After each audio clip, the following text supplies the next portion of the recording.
Hello friends, তো দেখো এখানে কি হচ্ছে। সর্ষে গাছগুলো কেমন মেশিনের মধ্যে দেয়া হচ্ছে দেখো। আর ওই দিকে দেখো কেমন সর্ষে গাছের ধুলোগুলো উড়ে যাচ্ছে। সর্ষেগুলো আলাদা দিকে পড়ছে, সেটাও ভিডিওটা তোমাদের দেখাবো এর পরের ভিডিওটাতে। তো এখন এইটাই দেখো, আর আমাকে কমেন্ট করে জানিও কেমন লাগছে। তাহলে আমি এমন ভিডিও দেওয়ার চেষ্টা করব যদি তোমাদের ভালো লেগে থাকে। তো দেখো এখানে কতগুলো সর্ষে গাছ।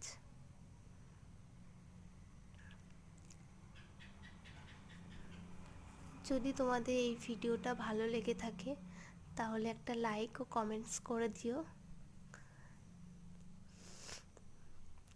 তো দেখো কেমন স্পিডে করছে। তো বাই, পরের ভিডিওতে আবার